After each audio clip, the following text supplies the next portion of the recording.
Hegde mega fertility camp మా యొక్క అన్ని బ్రాంచుల్లో అపాయింట్మెంట్స్ కొరకు సంప్రదించండి 8880747474. సమాజంలో చాలా పెద్ద సమస్య. కోర్టులో ఫ్యామిలీ కేసులు పెరిగిపోవడానికి, విడాకుల కేసులు పెరిగిపోవడానికి కారణమైన అతిపెద్ద సమస్య. అలాగే పెళ్లి కాని వాళ్ళకైనా సరే టీనేజ్ వయసు చివరిలోకి వచ్చిన కుర్రోళ్ళు కూడా 18-19 ఏళ్ళ పిల్లలకు కూడా ఉన్న సమస్య అంగస్తంభన సమస్య.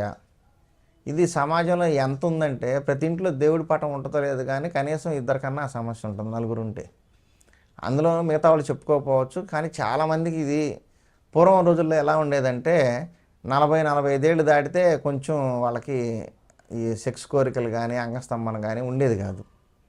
కానీ ఇప్పుడు అలా కాదు, 18 ఏళ్ళు 20 ఏళ్ళ పిల్లలకు కూడా ఆ సమస్య కనిపిస్తుంది. మా దగ్గర చాలామంది అట్లా ఫోన్లు చేస్తున్నారు, వస్తున్నారు, మెడిసిన్ స్టార్ట్ చేసాం. అయితే ఈ వయసు వాళ్ళకి అసలు రావాల్సిన అవసరం ఏంటి, ఎందుకు వస్తుంది? ఫస్ట్ థింగ్ ఏంటంటే లైఫ్ స్టైల్ డిజార్డర్. ఏవి పడితే అవి తింటాం, ఒంటికి పనికిరాని, ఒంటికి ఏమాత్రం బలం ఇవ్వని జంక్ ఫుడ్స్ తింటాం. ఇవాళ అంతా చూడండి, గల్లీకి బిర్యానీ పాయింట్లు ఉంటాయి. బిర్యానీ తింటాం తప్పు కాదు, మంచిదే, అది ఒక రకంగా ఆరోగ్యానికి మంచిదే, కానీ ఒక లిమిట్ ఉండాలి దేనికైనా. ఆయిల్ వెళ్తుంది కదా, దాంతోపాటు అది ఎంత ఎఫెక్ట్ చేస్తుంది? కారం వెళ్తుంది, ఉప్పు వెళ్తుంది, పైగా బయట వేసే సాల్ట్ అజినోమోటో వేస్తారు, మోనోసోడియం గ్లూటనేట్ ఎంఎస్జి. ఇది హార్మోన్స్ని అప్ అండ్ డౌన్ చేసేస్తుంది. అలాగే శరీరంలో చాలా సైడ్ ఎఫెక్ట్స్ వస్తున్నాయి. ఈవెన్ క్యాన్సర్లో కూడా అదే కారణం అవుతుందని ఈ మధ్య చెప్తున్నారు. కాబట్టి ఇలాంటి కెమికల్స్ కలిసిన ఫుడ్స్ బయట ఎక్కువగా తినటం వల్ల తిండి ఒంటికి పట్టదు. తింటారు, కడుపు నిండుతుంది, నేలకి రుచిగా ఉంటుంది, అది ఒంటికి ఏ విధమైన ఎనర్జీని ఇవ్వదు. అందుకనే వీటిని జంక్ అంటే చెత్త అని అంటారు. కాబట్టి అసలు ఈ సమస్యలు ఎందుకు వస్తున్నాయి అంటే ఫస్ట్ ప్లేస్లో పెట్టాల్సింది ఫుడ్ అనే కూడా కాదు, పోర్న్ సైట్లు చూడటం, హస్తప్రయోగం చేయటం. ప్రతి వాళ్ళు పెద్ద వయసు వాళ్ళు కూడా సింగిల్ అయిపోయిన వాళ్ళు, లేకపోతే భార్య దూరంగా ఉన్నవాళ్ళు, లేకపోతే భార్య దగ్గర ఫుల్ పర్ఫార్మెన్స్ చేసే బలం లేని వాళ్ళు కూడా ఏదో ఆ సాటిస్ఫాక్షన్ పొందుతున్నారు హస్తప్రయోగం చేసుకొని. మాకు 18 ఏళ్ళ నుంచి 60 ఏళ్ళు 70 ఏళ్ళు కూడా ఇట్లా సమస్య చెప్తున్నారు. ఎందుకు వస్తుంది ఈ సమస్య అంటే హస్తప్రయోగం చేయటం అనేది చాలా ఇబ్బందికరమైన పరిస్థితి తెస్తుంది. అంగము మెత్తగా ఉండే లిప్స్, అంటే ఈ వజినా లిప్స్లో మెత్తగా స్మూత్గా ఆడాల్సిన ఒక పిస్టన్ లాంటిది. అది ఏమవుతుంది, చేయి పెట్టి హార్డ్గా టెన్షన్ మీద హస్తప్రయోగం చేయటం వల్ల నరాలు దెబ్బతింటున్నాయి. బ్లడ్ సర్క్యులేషన్ పూర్తిగా అంగంలోకి సప్లై రాదు. వీడు పట్టుకొని పిసుకుతూ ఉంటాడు చేతితో గట్టిగా. సో ఆ సమస్య వల్ల అతనికి రక్త ప్రసరణ పూర్తిగా అవ్వదు, నరాలు కూడా దెబ్బతింటూ ఉంటాయి. పైకి వెనక్కి గుద్దటం వల్ల వాటికి బేస్మెంట్ కూడా దెబ్బతింటుంది. ఆ బేస్మెంట్ కూడా వీక్ అవ్వడం వల్ల ఏం సమస్య వస్తుంది, అంగం స్తంభించదు, రక్త సరఫరా సరిగా ఉండదు ఫస్ట్ థింగ్. రెండోది స్తంభించి నిలబడటానికి కావాల్సినంత బలం వాళ్ళ యొక్క బేస్మెంట్లో ఉండదు. ఇవన్నీ ఎందుకు తెచ్చుకుంటున్నారు? పోర్న్ సైట్లు చూడటం. ఇవాళ ప్రతి ఒక్కళ్ళ చేతిలో స్మార్ట్ ఫోన్ ఉంది, ఎక్కడ పడితే అక్కడ ఓపెన్ చేసుకోవడం, చూడటము, బాత్రూమ్కి వెళ్ళటం, లేకపోతే ఇంకా ఇట్లాంటి పనులు చేస్తున్నారు. అసలు దేనికి వాడాలి? మనం వాడాల్సింది అది అంగాన్ని యూరిన్ పోసుకోవడానికి, లేదా భార్య కానీ ఏదో అమ్మాయి దగ్గర మాత్రమే వాడాలి, అంతేగాని చేతితో కొట్టుకోకూడదు. దానివల్ల చాలా సమస్యలు ఉన్నాయి. అందువల్ల ఆ సమస్య ఫస్ట్ పోవాలంటే పోర్న్ సైట్లు చూడటం మానేయండి వెంటనే. దాంతోపాటు హస్తప్రయోగం చేయటం మానేయండి. యూరిన్ వెళ్ళాల్సి వచ్చినప్పుడు తప్ప దాన్ని అంటుకోమాకండి. ఇలాంటి అలవాటు చేసుకుంటే చాలా వరకు మీకు ఈ వీక్నెస్ అనేది కంట్రోల్లో అయ్యేదానికి ఛాన్స్ ఉంది. దీంతోపాటు మీరు తీసుకునే ఫుడ్, ఆహారంలో, డైట్లో మంచి ఆకుకూరలు, కూరగాయలు, ఇట్లా న్యాచురల్ ఫుడ్స్ ఉండే విధంగా చూసుకోవాలి. అవి న్యాచురల్ ఫుడ్స్ అంటే ఏం చేస్తాయి, మనకు మంచి ఎనర్జీ ఇస్తాయి కాబట్టి నరాలు యాక్టివ్గా ఉంటాయి.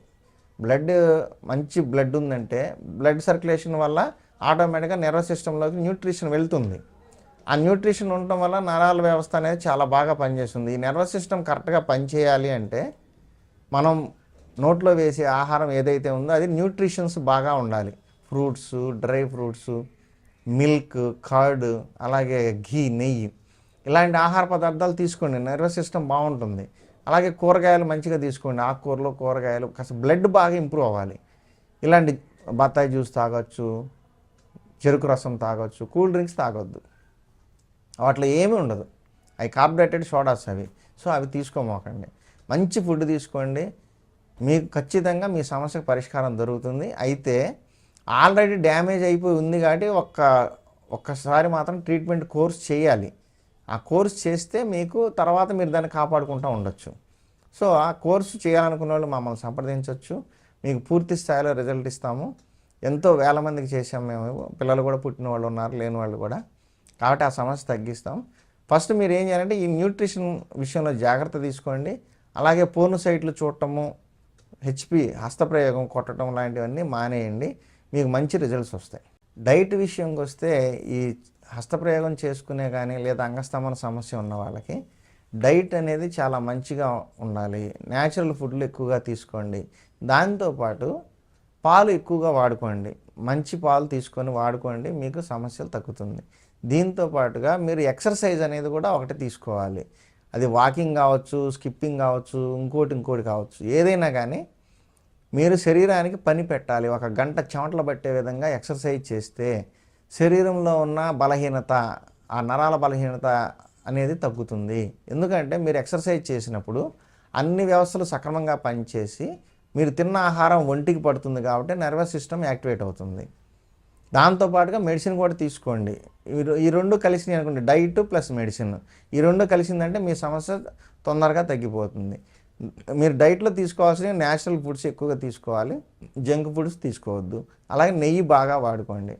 పోతే వీళ్ళకి వచ్చే సమస్యల్లో ఇంకొక సమస్య ఏంటంటే అంగస్తంభంతో పాటు ప్రిమేచ్యూర్ ఎజాక్యులేషన్, అంటే శీఘ్రస్ఖలనం. ఈ శీఘ్రస్ఖలనం అనేది చాలామందికి, మగపొట్టకు పుట్టిన ప్రతి ఒక్కరికి ఇది అనుభవం ఉంటుంది. ఎందుకంటే ఆవేశం ఎక్కువైనా లేదు ఆత్రం ఎక్కువైనా కానీ త్వరగా కారిపోతుంది. అలాగే దానికి రీజన్ కూడా ఉంది. శీఘ్రస్ఖలనానికి రీజన్ ఒకటి టెన్షన్ పడటము, రెండోది తిన్న ఆహారం ఒంటికి పట్టి స్పెర్మ్ చిక్కగా రాకపోవటం. స్పెర్మ్ పల్చగా వచ్చి కరిగిపోయిన నెయ్యిలాగా, కరిగించిన నెయ్యిలాగా, నీళ్ళలాగా కారిపోతుందంటే తొందరగా పడిపోతుంది. వాళ్ళకి అంగస్తంభన చేసేలోపే పడిపోయే వాళ్ళు ఉన్నారు, చేసినాక 2 స్ట్రోకులకే పడిపోయిన వాళ్ళు ఉన్నారు. ఈ విధంగా తొందరగా అయిపోయి పార్ట్నర్ అసంతృప్తికి గురవుతున్నారు. చాలామంది ఇట్లాంటి కారణాల వల్ల విడాకులకు కూడా పోతున్నారు. మాకు అన్నీ తెలుస్తూనే ఉన్నాయి. సో ఈ సమస్యను పరిష్కరించుకోవడం మగవాళ్ళ చేతిలోనే ఉంది.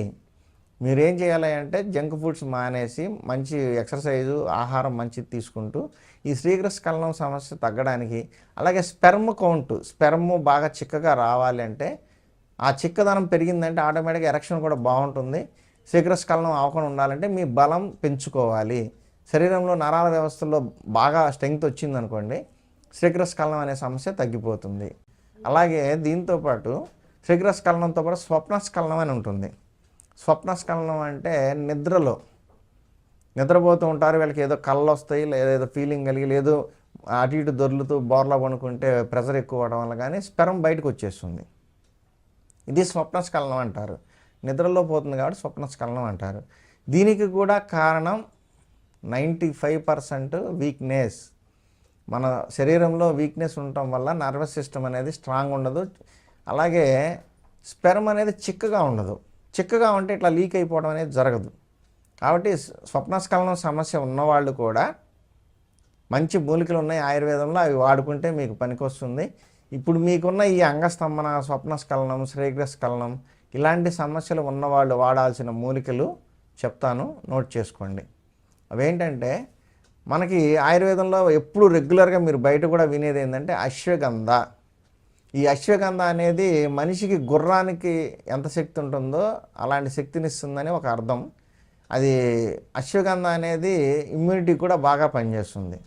ఎవరైతే అశ్వగంధ రెగ్యులర్గా వాడతారో వాళ్ళకి శీఘ్రస్ఖలనం సమస్య, అలాగే నర్వస్ సిస్టంలో ఉన్న బ్రేక్ డౌన్స్, నరాల బలహీనత అన్నీ కూడా తగ్గిపోతాయి. అలాగే ఎముకలకి కూడా ఇది కాల్షియం బాగా పట్టిస్తుంది కాబట్టి ఎముకలు కూడా దృఢంగా, స్ట్రాంగ్గా ఉంటాయి. కాబట్టి అశ్వగంధ అనే మూలిక అనేది మొదటి స్థానంలో ఉంటుంది. దీనితో పాటు శతావరి, మన చిన్నప్పుడు తినేవాళ్ళం, పిల్లి పిసర్లతో గారెలని అవన్నీ తినేవాళ్ళం, చిట్టి గారెలు. ఈ పిల్లి పిసర్లు ఇప్పుడు బాగా బర్రెలకి పెడుతున్నారు, పశువులకి పెడుతున్నారు, పాలు బాగా రావాలి, మంచి బలంగా ఉండాలి అని చెప్పి. కాబట్టి ఈ శతావరి అనేది ఒక మూలిక. అలాగే శతావరి వేళ్ళు ఉంటాయి, ఎక్కువగా తెల్ల శతావరి వాడుతుంటారు. శతావరి వేళ్ళు చూర్ణం ఉంటుంది. అలాగే అతి మధురం, సఫేద్ ముస్లి, వీటితో పాటుగా మీరు ఇంకా ముఖ్యంగా వాడుకోవాల్సింది ఏంటంటే భస్మం ఒకటి ఉంటుంది, శిలాజిత్ భస్మం.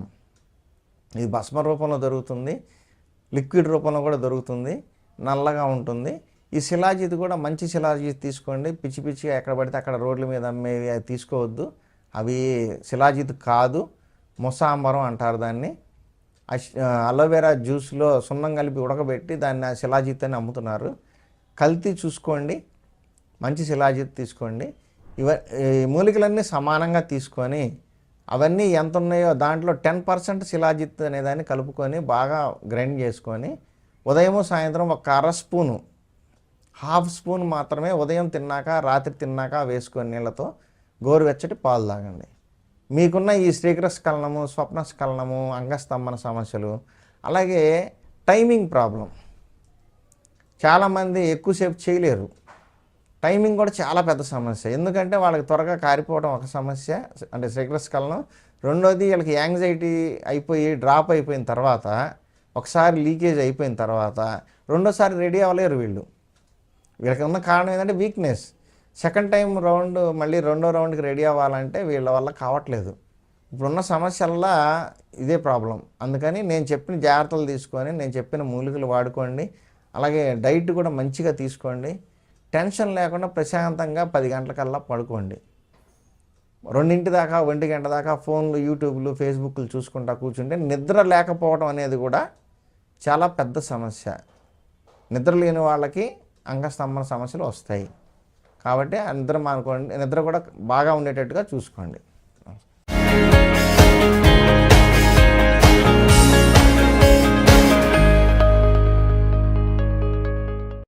మనం నోట్లో వేసే ఆహారం ఏదైతే ఉందో అది న్యూట్రిషన్స్ బాగా ఉండాలి.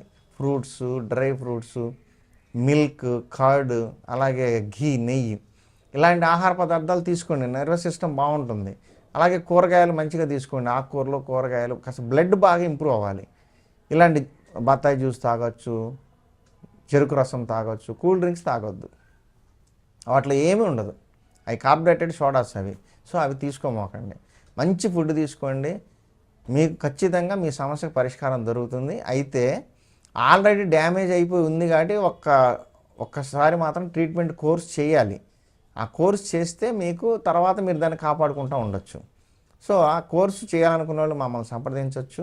మీకు పూర్తి స్థాయిలో రిజల్ట్ ఇస్తాము. ఎంతో వేల మందికి చేసాం మేము. పిల్లలు కూడా పుట్టిన వాళ్ళు ఉన్నారు, లేని వాళ్ళు కూడా. కాబట్టి ఆ సమస్య తగ్గిస్తాం. ఫస్ట్ మీరు ఏం చేయాలంటే ఈ న్యూట్రిషన్ విషయంలో జాగ్రత్త తీసుకోండి. అలాగే పోర్న్ సైట్లు చూడటము, హెచ్పి హస్తప్రయోగం కొట్టడం లాంటివన్నీ మానేయండి. మీకు మంచి రిజల్ట్స్ వస్తాయి. డైట్ విషయంకి వస్తే ఈ హస్తప్రయోగం చేసుకునే కానీ లేదా అంగస్తంభన సమస్య ఉన్న వాళ్ళకి డైట్ అనేది చాలా మంచిగా ఉండాలి. న్యాచురల్ ఫుడ్లు ఎక్కువగా తీసుకోండి. దాంతోపాటు పాలు ఎక్కువగా వాడుకోండి. మంచి పాలు తీసుకొని వాడుకోండి, మీకు సమస్యలు తగ్గుతుంది. దీంతో పాటుగా మీరు ఎక్సర్సైజ్ అనేది కూడా ఒకటి తీసుకోవాలి. అది వాకింగ్ కావచ్చు, స్కిప్పింగ్ కావచ్చు, ఇంకోటి కావచ్చు, ఏదైనా కానీ మీరు శరీరానికి పని పెట్టాలి. 1 గంట చెమటలు పట్టే విధంగా ఎక్సర్సైజ్ చేస్తే శరీరంలో ఉన్న బలహీనత, ఆ నరాల బలహీనత అనేది తగ్గుతుంది. ఎందుకంటే మీరు ఎక్సర్సైజ్ చేసినప్పుడు అన్ని వ్యవస్థలు సక్రమంగా పనిచేసి మీరు తిన్న ఆహారం ఒంటికి పడుతుంది కాబట్టి నర్వస్ సిస్టమ్ యాక్టివేట్ అవుతుంది. దాంతోపాటుగా మెడిసిన్ కూడా తీసుకోండి. ఈ రెండు కలిసినాయి అనుకోండి, డైట్ ప్లస్ మెడిసిన్, ఈ రెండు కలిసిందంటే మీ సమస్య తొందరగా తగ్గిపోతుంది. మీరు డైట్లో తీసుకోవాల్సిన న్యాచురల్ ఫుడ్స్ ఎక్కువగా తీసుకోవాలి, జంక్ ఫుడ్స్ తీసుకోవద్దు. అలాగే నెయ్యి బాగా వాడుకోండి. పోతే వీళ్ళకి వచ్చే సమస్యల్లో ఇంకొక సమస్య ఏంటంటే అంగస్తంభంతో పాటు ప్రిమేచ్యూర్ ఎజాక్యులేషన్, అంటే శీఘ్రస్ఖలనం. ఈ శీఘ్రస్ఖలనం అనేది చాలామందికి, మగపొట్టకు పుట్టిన ప్రతి ఒక్కరికి ఇది అనుభవం ఉంటుంది. ఎందుకంటే ఆవేశం ఎక్కువైనా లేదు ఆత్రం ఎక్కువైనా కానీ త్వరగా కారిపోతుంది. అలాగే దానికి రీజన్ కూడా ఉంది. శీఘ్రస్ఖలనానికి రీజన్ ఒకటి టెన్షన్ పడటము, రెండోది తిన్న ఆహారం ఒంటికి పట్టి స్పెర్మ్ చిక్కగా రాకపోవటం. స్పెర్మ్ పల్చగా వచ్చి కరిగిపోయిన నెయ్యిలాగా, కరిగించిన నెయ్యిలాగా, నీళ్ళలాగా కారిపోతుందంటే తొందరగా పడిపోతుంది. వాళ్ళకి అంగస్తంభన చేసేలోపే పడిపోయే వాళ్ళు ఉన్నారు, చేసినాక 2 స్ట్రోకులకే పడిపోయిన వాళ్ళు ఉన్నారు. ఈ విధంగా తొందరగా అయిపోయి పార్ట్నర్ అసంతృప్తికి గురవుతున్నారు. చాలామంది ఇట్లాంటి కారణాల వల్ల విడాకులకు కూడా పోతున్నారు. మనకు అన్నీ తెలుస్తూనే ఉన్నాయి. సో ఈ సమస్యను పరిష్కరించుకోవడం మగవాళ్ళ చేతిలోనే ఉంది. మీరేం చేయాలి అంటే జంక్ ఫుడ్స్ మానేసి మంచి ఎక్సర్సైజు, ఆహారం మంచిది తీసుకుంటూ ఈ శీఘ్రస్ఖలనం సమస్య తగ్గడానికి, అలాగే స్పెర్మ్ బాగా చిక్కగా రావాలి అంటే, ఆ చిక్కదనం పెరిగిందంటే ఆటోమేటిక్గా ఎరెక్షన్ కూడా బాగుంటుంది. శీఘ్రస్ఖలనం అవ్వకుండా ఉండాలంటే మీ బలం పెంచుకోవాలి. శరీరంలో నరాల వ్యవస్థలో బాగా స్ట్రెంగ్త్ వచ్చిందనుకోండి, శీఘ్రస్ఖలనం అనే సమస్య తగ్గిపోతుంది. అలాగే దీంతోపాటు శీఘ్రస్ఖలనంతో పాటు స్వప్నస్ఖలనం అని ఉంటుంది. స్వప్నస్ఖలనం అంటే నిద్రపోతూ ఉంటారు, వీళ్ళకి ఏదో కళ్ళు వస్తాయి, ఏదో ఫీలింగ్ కలిగి, లేదో అటు ఇటు దొర్లుతూ బోర్లా పనుకుంటే ప్రెషర్ ఎక్కువ అవడం వల్ల కానీ స్పెర్మ్ బయటకు వచ్చేస్తుంది. ఇది స్వప్నస్ఖలనం అంటారు. నిద్రలో పోతుంది కాబట్టి స్వప్నస్ఖలనం అంటారు. దీనికి కూడా కారణం 95% వీక్నెస్. మన శరీరంలో వీక్నెస్ ఉండటం వల్ల నర్వస్ సిస్టమ్ అనేది స్ట్రాంగ్ ఉండదు. అలాగే స్పెర్మ్ అనేది చిక్కగా ఉండదు. చిక్కగా ఉంటే ఇట్లా లీక్ అయిపోవడం అనేది జరగదు. కాబట్టి స్వప్నస్ఖలనం సమస్య ఉన్నవాళ్ళు కూడా మంచి మూలికలు ఉన్నాయి ఆయుర్వేదంలో, అవి వాడుకుంటే మీకు పనికొస్తుంది. ఇప్పుడు మీకున్న ఈ అంగస్తంభన, స్వప్నస్ఖలనం, శీఘ్రస్ఖలనం ఇలాంటి సమస్యలు ఉన్నవాళ్ళు వాడాల్సిన మూలికలు చెప్తాను, నోట్ చేసుకోండి. అవేంటంటే, మనకి ఆయుర్వేదంలో ఎప్పుడు రెగ్యులర్గా మీరు బయట కూడా వినేది ఏంటంటే అశ్వగంధ. ఈ అశ్వగంధ అనేది మనిషికి గుర్రానికి ఎంత శక్తి ఉంటుందో అలాంటి శక్తినిస్తుందని ఒక అర్థం. అది అశ్వగంధ అనేది ఇమ్యూనిటీ కూడా బాగా పనిచేస్తుంది. ఎవరైతే అశ్వగంధ రెగ్యులర్గా వాడతారో వాళ్ళకి శీఘ్రస్ఖలనం సమస్య, అలాగే నర్వస్ సిస్టంలో ఉన్న బ్రేక్ డౌన్స్, నరాల బలహీనత అన్నీ కూడా తగ్గిపోతాయి. అలాగే ఎముకలకి కూడా ఇది కాల్షియం బాగా పట్టిస్తుంది కాబట్టి ఎముకలు కూడా దృఢంగా స్ట్రాంగ్గా ఉంటాయి. కాబట్టి అశ్వగంధ అనే మూలిక అనేది మొదటి స్థానంలో ఉంటుంది. దీనితో పాటు శతావరి, మన చిన్నప్పుడు తినేవాళ్ళం పిల్లి పిసర్లతో గారెలని అవన్నీ తినేవాళ్ళం, చిట్టి గారెలు. ఈ పిల్లి పిసర్లు ఇప్పుడు బాగా బర్రెలకి పెడుతున్నారు, పశువులకి పెడుతున్నారు, పాలు బాగా రావాలి, మంచి బలంగా ఉండాలి అని చెప్పి. కాబట్టి ఈ శతావరి అనేది ఒక మూలిక. అలాగే శతావరి వేళ్ళు ఉంటాయి, ఎక్కువగా తెల్ల శతావరి వాడుతుంటారు. శతావరి వేళ్ళు చూర్ణం ఉంటుంది. అలాగే అతి మధురం, సఫేద్ ముస్లి, వీటితో పాటుగా మీరు ఇంకా ముఖ్యంగా వాడుకోవాల్సింది ఏంటంటే భస్మం ఒకటి ఉంటుంది, శిలాజిత్ భస్మం. ఇది భస్మ రూపంలో దొరుకుతుంది, లిక్విడ్ రూపంలో కూడా దొరుకుతుంది, నల్లగా ఉంటుంది. ఈ శిలాజిత్ కూడా మంచి శిలాజిత్ తీసుకోండి. పిచ్చి పిచ్చిగా ఎక్కడ పడితే అక్కడ రోడ్ల మీద అమ్మేవి అవి తీసుకోవద్దు. అవి శిలాజిత్ కాదు, ముసాంబరం అంటారు దాన్ని. అలోవెరా జ్యూస్లో సున్నం కలిపి ఉడకబెట్టి దాన్ని శిలాజిత్ అని అమ్ముతున్నారు. కల్తీ చూసుకోండి, మంచి శిలాజిత్ తీసుకోండి. ఈ మూలికలన్నీ సమానంగా తీసుకొని అవన్నీ ఎంత ఉన్నాయో దాంట్లో 10% శిలాజిత్ అనేదాన్ని కలుపుకొని బాగా గ్రైండ్ చేసుకొని ఉదయము సాయంత్రం ఒక హాఫ్ స్పూన్ మాత్రమే ఉదయం తిన్నాక రాత్రి తిన్నాక వేసుకొని నీళ్ళతో గోరువెచ్చటి పాలు తాగండి. మీకున్న ఈ శీఘ్రస్ఖలనము, స్వప్నస్ఖలనము, అంగస్తంభన సమస్యలు, అలాగే టైమింగ్ ప్రాబ్లం, చాలామంది ఎక్కువసేపు చేయలేరు. టైమింగ్ కూడా చాలా పెద్ద సమస్య. ఎందుకంటే వాళ్ళకి త్వరగా కారిపోవడం ఒక సమస్య, అంటే శీఘ్రస్ఖలనం. రెండోది వీళ్ళకి యాంగ్జైటీ అయిపోయి డ్రాప్ అయిపోయిన తర్వాత, ఒకసారి లీకేజ్ అయిపోయిన తర్వాత రెండోసారి రెడీ అవ్వలేరు వీళ్ళకి ఉన్న కారణం ఏంటంటే వీక్నెస్. సెకండ్ టైం రౌండ్ మళ్ళీ రెండో రౌండ్కి రెడీ అవ్వాలంటే వీళ్ళ వల్ల కావట్లేదు. ఇప్పుడున్న సమస్యల్లా ఇదే ప్రాబ్లం. అందుకని నేను చెప్పిన జాగ్రత్తలు తీసుకొని, నేను చెప్పిన మూలికలు వాడుకోండి. అలాగే డైట్ కూడా మంచిగా తీసుకోండి. టెన్షన్ లేకుండా ప్రశాంతంగా 10 గంటలకల్లా పడుకోండి. 2 దాకా 1 గంట దాకా ఫోన్లు, యూట్యూబ్లు, ఫేస్బుక్లు చూసుకుంటా కూర్చుంటే నిద్ర లేకపోవడం అనేది కూడా చాలా పెద్ద సమస్య. నిద్ర లేని వాళ్ళకి అంగస్తంభన సమస్యలు వస్తాయి. కాబట్టి నిద్ర కూడా బాగా ఉండేటట్టుగా చూసుకోండి.